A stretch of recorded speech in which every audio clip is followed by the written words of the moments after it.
Hello Reddit readers. Today, we have stories with school scoundrels on the timeline. I will not detain you anymore. Like and subscribe to the channel of pleasant viewing. Story 1. From user deleted. The autistic kid beat him in Spanish class within an inch of his life. Flipped over the desk, picked this dude's body up and slammed him kidneys first into one of the legs. Johnny was just your normal happy-go-lucky video game fan. We went to see the original Mortal Kombat movie. In theaters when it came out. It was my second movie. Going experience. I was just a newly transplanted immigrant, and Johnny was the only kid who didn't pick on me. He was cool. Johnny was heavy-set with glasses. Juan was a gangbanger.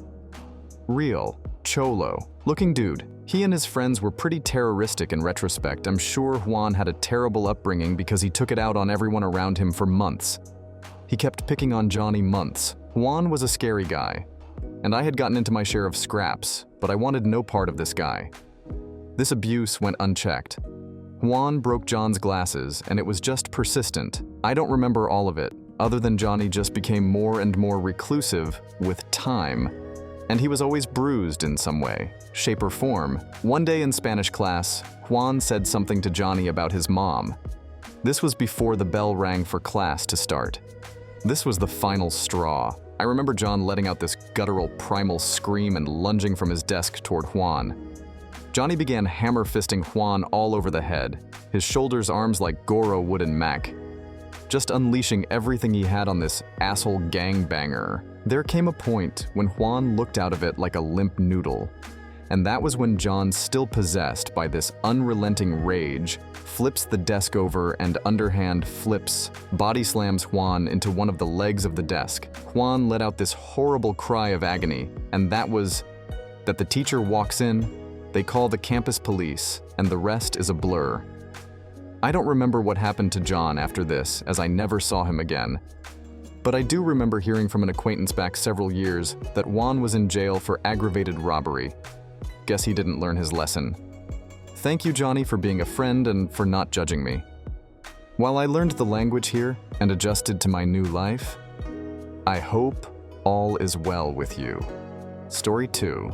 From user deleted. And from the Philippines back in high school, I have been bullied by, let's name this guy Ryan.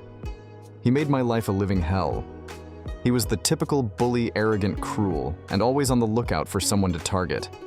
He seemed to take pleasure in tormenting others, and I unfortunately became one of his favorite victims. Ryan made sure I never had a moment's peace. He'd mock me in front of my friends, spread rumors about me, and belittle me whenever he had the chance. His actions left me feeling isolated, anxious, and constantly on edge. I couldn't wait to escape the nightmare that was high school and move on to better days. Years passed, and we all graduated, each of us heading our separate ways. Little did I know that life had a way of balancing the scales, and karma seemed to catch up with Ryan. As I heard through the grapevine, Ryan's post-high school life took an unfortunate turn. He couldn't sustain the same level of bravado and cruelty that defined his high school persona. His toxic behavior alienated potential friends and even family members. Slowly, he became isolated and withdrawn, a stark contrast to the confident bully he once was. Ryan struggled to find stable employment due to his volatile attitude and lack of respect for authority figures. His confrontational demeanor led to numerous conflicts at work, ultimately costing him job after job. He burned bridges with former classmates who might have extended a helping hand, leaving him with few allies in the adult world. In his personal life, he couldn't maintain any meaningful relationships. His aggressive tendencies pushed people away, leaving him feeling lonelier than ever. Even those who once followed him like sheep began to see through his facade and distanced themselves as time went on. Ryan's health declined as well. His reckless lifestyle and lack of self-care caught up with him, leading to various health issues. His health struggles only exacerbated his negative outlook on life, further isolating him from the world around him. When I reflect on Ryan's miserable life, now part of me can't help but feel a hint of sympathy. I don't condone his past actions, but I realize that a person who once reveled in hurting others must be carrying a tremendous burden of internal pain and self-loathing. I sincerely hope that one day Ryan finds a path to redemption and makes amends for the harm he caused. It's never too late to change, and I believe that everyone deserves a chance at growth and healing. As for me, I've moved on from the pain of high school and found my own happiness. I'm surrounded by supportive friends and have built a fulfilling life fueled by empathy and kindness. The memories of my encounter with Ryan serve as a reminder of the importance of treating others with compassion and understanding, no matter how challenging it may be. Story 3 from user minimum, thanks 99, day story time. But I promise it's worth it. He was a star high school football player, super athletic, very attractive. We went to a super small high school in the middle of nowhere, so we interacted every day. I was jealous of him. He got a lot of attention, always seemed surrounded by company, and girls felt like he picked on me constantly. So we fought a lot. I was the editor of our school newspaper and a real drama geek, so it was a real nerd versus jock story. Then one day my dad comes home from work, looking real confused. He asks me if there's any reason why the bully's dad might have reached out to him and wants the four of us. Me.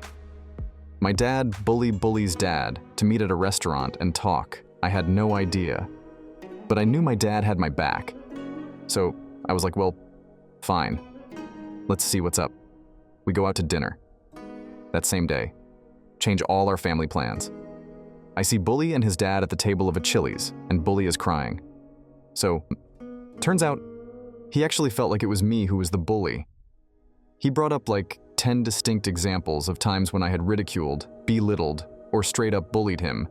He said he felt like he didn't fit in, and it was partially my fault, and I had scarred him and made life miserable for him. At school, I was blown away, but he wasn't faking. He had legitimately started work on changing schools.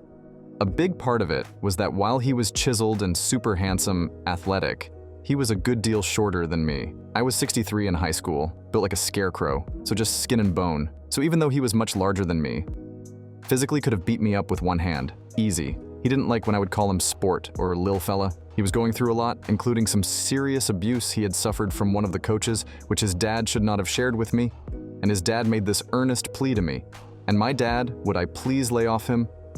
I genuinely felt bad, but I had all the same perceptions about him. But as we talked for like 3 hours, I realized that my defensive war had crossed the borders back into Germany, so to speak. So to answer your question, I have a wife and a son living my best life as a writer in Michigan. Bahaha. Story 4 from user My Station is Abandoned. Stabbed to death in the parking lot in broad daylight. He was a pretty terrible person throughout his light in middle school. When he was freaking 17 years old, he was less of a bully, but a gang member. He bragged about how him and his friend found a stray dog and tortured it to death. They kind of graphic and really horrible, hung it up and cut it open. He said they wanted to cut it open so they could see its heart still beating. So when I heard he was stabbed by a crackhead in a drug deal gone bad, I felt absolutely nothing. Ironically, that's similar to how him and his friends killed that poor stray dog. He was mainly a bully in elementary. I guess he grew out of it by the time he was in middle school because he was damn near an adult. By then, instead he was in and out of jail just like the rest of his family. He was notorious for being a gang member. I'm not going to list his crimes in details though for the sake of my own privacy, because he was kind of infamous. But I'll just say he was the type who should have been prison in forever if he were still alive. But back in middle and high school, he would rob places at gunpoint and stuff. But like places you don't typically hear about, getting robbed, like we're talking actual heists and stuff, not pulling a few $100s from a gas station. I wish I could tell the crazy details, but it's the same with almost all the horrible people I went to school with. One is in prison for life for killing some with a shotgun while trying to rob him. One is dead after being in a car chase and shootout at the same time, like it was Twisted Metal by a rival gang member. 5 were killed all at once, and like 11 went to prison. During a don't even know what to call it. I was going to say, gang war, maybe that is the right word. It was this elaborate, coordinated attack on rival gang members.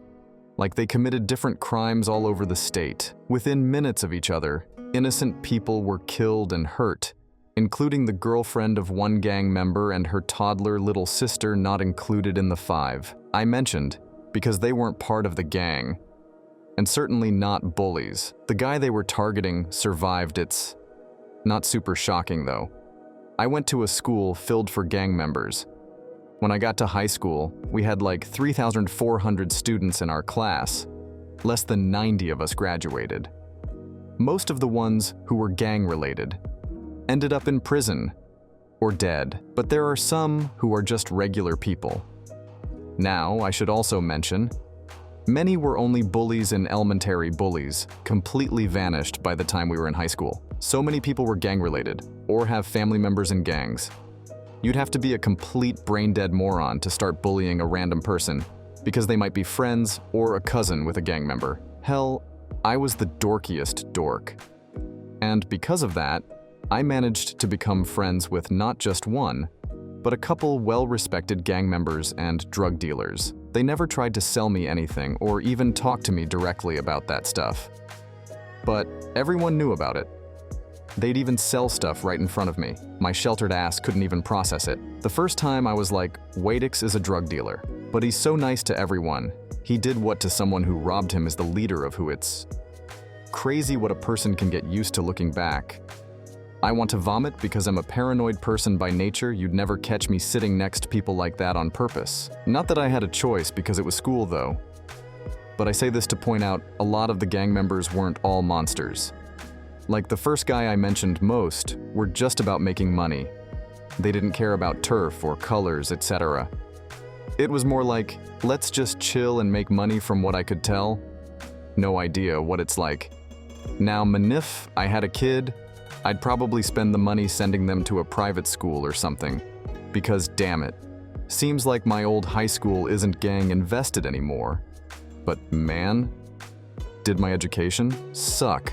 I had to play catch-up when I got to college. Thank goodness for the internet. Story 5 from user Lapsed Gamer. Ooh, a story I can share. I was bullied pretty extensively from elementary to high school. Middle school was always the worst. Mostly because of this one person who I'll call Darren. He was like me, a mid-tier individual in the social hierarchy of the school. Not popular. In fact, none of my bullies were the popular kids. They were all right, and mostly kept to their social cliques. All of my bullies were mid-tier peeps, the average folk. While other bullies hit me and put me down in a more general sense, he really knew how to get to me with attacks on my race income and everything that I did. If there was something about me that I was self-conscious about, he could smell it and know the exact way to make me feel miserable about it. Out of all of my bullies, he never touched me, but inarguably did the most damage. I didn't see him after we left middle school. I attended high school with him in 9th grade, but we didn't take any of the same classes at the same time, nor did we have lunch together. We passed each other in the halls, but I was just no longer on his radar. This was a gifted college prep app school, and I eventually became part of the burnt-out Gifted Kid Club, which I know now was a result of my undiagnosed ADHD at the age of 24. I began going to counseling. Part of me wanted closure over everything that happened. Other bullies from that period ran into me randomly in the world and apologized, or at least made an attempt. I found him on Facebook, and I sent him a message and a friend request that said hello. His response was to go, "Who are you?"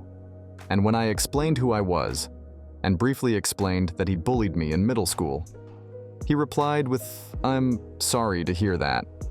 Which, after all of that, he was still a smug asshole. I wrote it off and commended myself on the attempt, and realized that some situations I won't get closure over.